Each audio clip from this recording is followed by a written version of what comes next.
You know, in Spanish, there's this one tense that can feel a bit tricky, but honestly, it's the secret to unlocking a much more natural, more nuanced way of speaking. It's the conditional.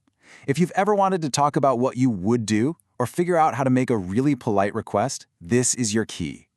So what if we could just break it all down right here, right now? In the next few minutes, we're going to give you the tools to use the conditional with total confidence. So here's our game plan. We'll start with the single most important idea behind the tense. Then we'll cover how to actually build it, see it in action in a couple of different worlds, imagination and time, and we'll wrap up with a simple guide so you make the right choice every single time. Okay, first things first. Let's get right to the heart of what the conditional tense really is all about. At its core, the conditional is all about potential. It's the language we use to talk about what would happen, but only if some other condition was met. Think of it as the official tense for all things hypothetical, for all the possibilities. So if you only remember one thing from this whole explainer, please make it this. The conditional is the would tense. Seriously, almost every single time you find yourself wanting to say would in English, you're going to need the conditional in Spanish. That's it. That's the golden key. So how do you actually form it? Well, you're going to love this because this is actually the easy part. Let's check out the simple mechanics.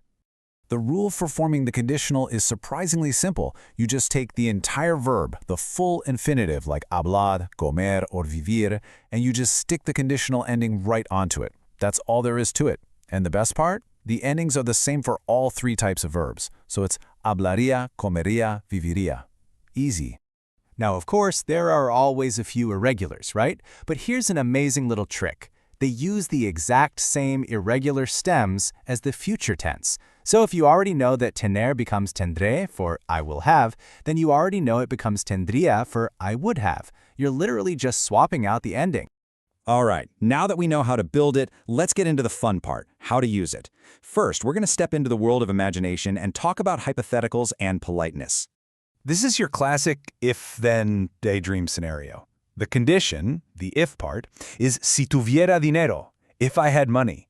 And the potential result, the thing you would do, that's where you use the conditional. Viajaría, I would travel. This structure is just perfect for talking about all your dreams and possibilities. And this slide right here shows off one of the conditional's real superpowers, politeness. Asking puedes is totally fine, but it's very direct, kind of like saying can you. But if you just shift that to podrías, you instantly soften the whole request. It's more like could you or would you mind? It's a tiny change that makes a huge difference in how you sound. Okay, next up, let's see how the conditional basically lets us become time travelers with our language. We're going to use it to look at the future from a point in the past and also to make some guesses about what might have happened. Okay, this concept is often called the future and the past, and it's not as complicated as it sounds. Look at the timeline. Back then, he said, I will arrive at 8, using the future tense. But when we report that today, we shift the tense. The will becomes a would. He said he would arrive at 8. In Spanish, that's dijo que llegaría a las 8. We're just talking about a future plan, but from a past perspective. The conditional is also fantastic for making educated guesses about the past. So imagine you heard a weird noise last night. Today, you might wonder to yourself, who could that have been? Or, ¿quién sería? And then you might figure it out, it must have been Juan. Sería Juan. In this case, the conditional isn't about what would happen. It's about what probably did happen. All right, let's pull all these ideas together and give you a final toolkit. Think of this as your go-to guide for knowing exactly when to reach for the conditional. Now, this slide right here tackles what is probably the biggest point of confusion for Spanish learners. In those classic if-then sentences, the two parts of the sentence actually use different tenses. The if part, the condition, uses something called the imperfect subjunctive, like si fuera. But the then part, the result, uses our friend, the conditional, compraría. They're a team. They work together. So here's the best way to master this, a simple mental checklist. As you're about to speak, just quickly ask yourself these 4 questions. Am I trying to say a hypothetical would? Am I reporting what someone said they would do? Am I trying to be polite? Or am I making a guess about the past? If the answer to any of those is yes, then the conditional is the tense you need. And here it is. Your pro tip.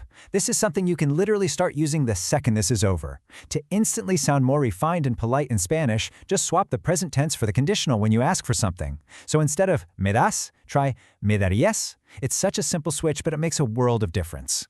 So there you have it. That's the Spanish conditional, demystified. From dreaming about hypotheticals to just being a little more polite, it really opens up a whole new level of expression. Now that you know the framework, I guess the only question left is, what would you say first?